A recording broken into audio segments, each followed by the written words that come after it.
Assalamualaikum warahmatullahi wabarakatuh. Hari ini kami ingin membentangkan peranan zakat dalam sistem ekonomi. Ahli kumpulan terdapat 3 orang, iaitu saya, Daeng Nur Fitra Ashidah binti Abdullah Hamdan dan Muhammad Nur Zafri serta Sharifah Kaisara Masturina.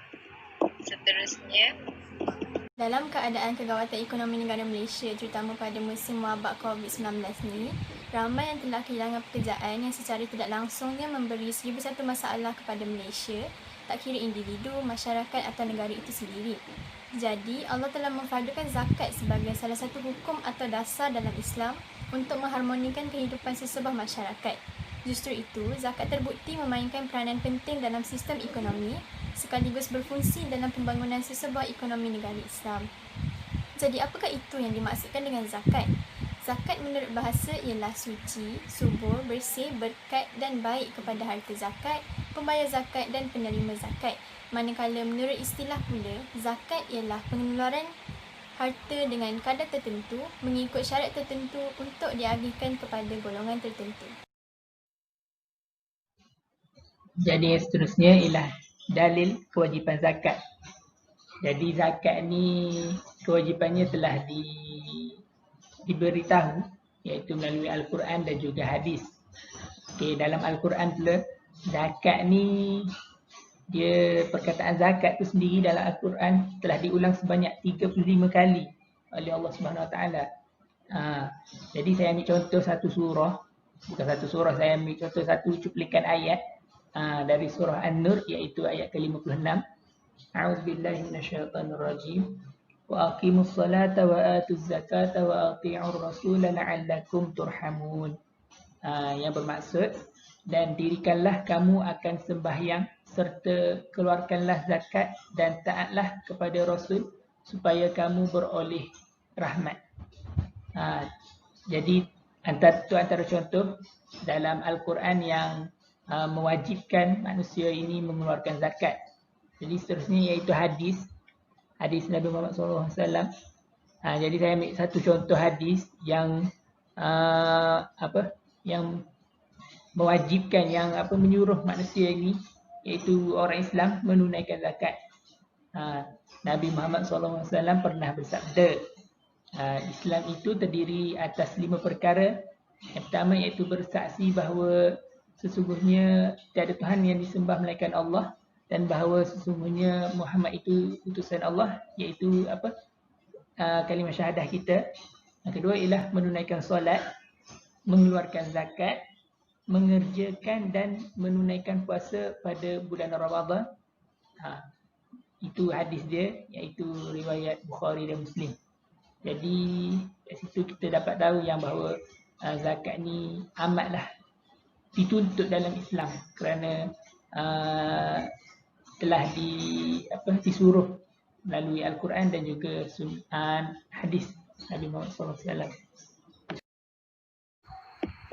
seterusnya, peranan zakat merapatkan yang kaya dan miskin.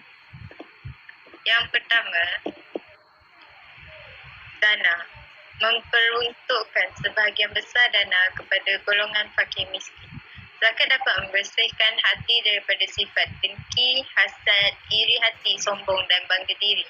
Hal ini disebabkan oleh faktor perbezaan status sosial dalam masyarakat. Apabila zakat dilaksanakan dengan betul dan sempurna, maka ia dapat menenangkan jiwa seseorang individu kerana telah melaksanakan kewajipan sebagai umat Islam dan hasilnya mereka akan berasa tenang.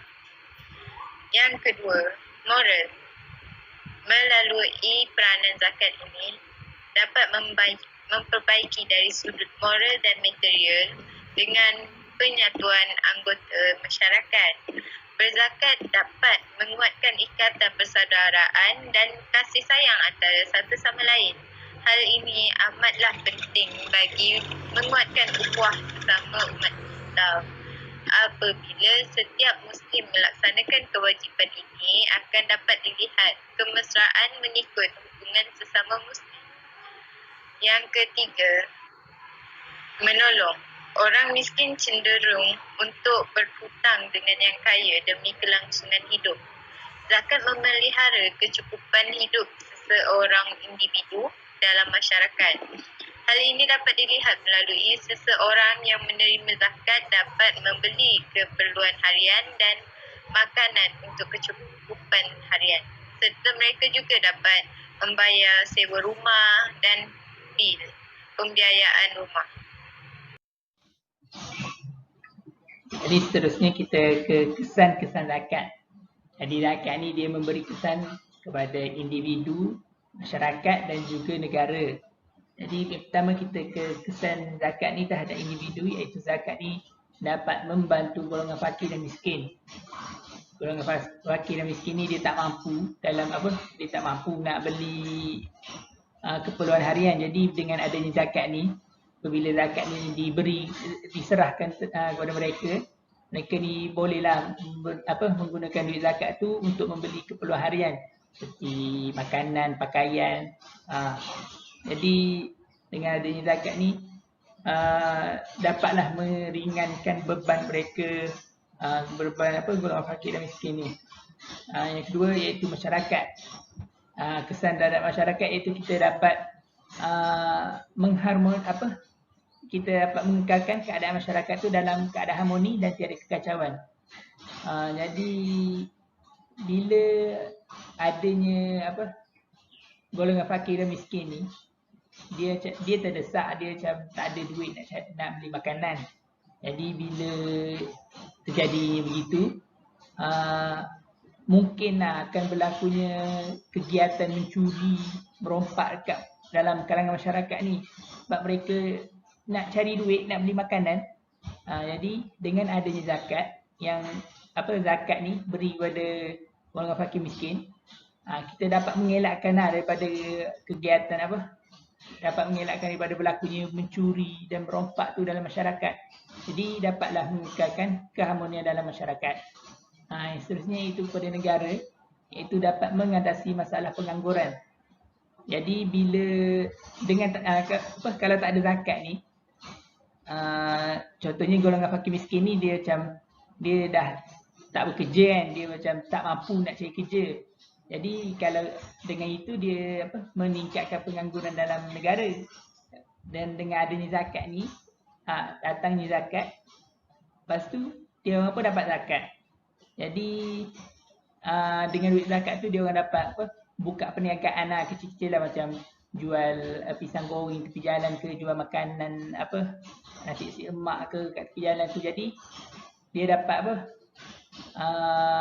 dapatlah menjana pendapatan dan dapatlah mengurangkan pengangguran tu dalam negara sendiri. Dan seterusnya. Seterusnya, peranan zakat merapatkan yang kaya dan miskin. Yang pertama, dana. Memperuntukkan sebahagian besar dana kepada golongan fakir miskin. Zakat dapat membersihkan hati daripada sifat dengki, hasad, iri hati, sombong dan bangga diri. Hal ini disebabkan oleh faktor perbezaan status sosial dalam masyarakat. Apabila zakat dilaksanakan dengan betul dan sempurna, maka ia dapat menenangkan jiwa seseorang individu kerana telah melaksanakan kewajipan sebagai umat Islam, dan hasilnya mereka akan merasa tenang. Yang kedua, moral. Melalui peranan zakat ini dapat memperbaiki dari sudut moral dan material dengan penyatuan anggota masyarakat. Berzakat dapat menguatkan ikatan persaudaraan dan kasih sayang antara satu sama lain. Hal ini amatlah penting bagi menguatkan ukhuwah bersama umat Islam. Apabila setiap Muslim melaksanakan kewajipan ini, akan dapat dilihat kemesraan mengikut hubungan sesama Muslim. Yang ketiga, menolong. Orang miskin cenderung untuk berhutang dengan yang kaya demi kelangsungan hidup. Zakat memelihara kecukupan hidup seseorang individu dalam masyarakat. Hal ini dapat dilihat melalui seseorang yang menerima zakat dapat membeli keperluan harian dan makanan untuk kecukupan harian. Serta mereka juga dapat membayar sewa rumah dan bil pembiayaan rumah. Natijahnya, peranan institusi zakat secara umumnya dapat menaik taraf ekonomi di Malaysia sekaligus dapat menepati tuntutan Allah. Sekian itu sahaja daripada kumpulan kami. Assalamualaikum.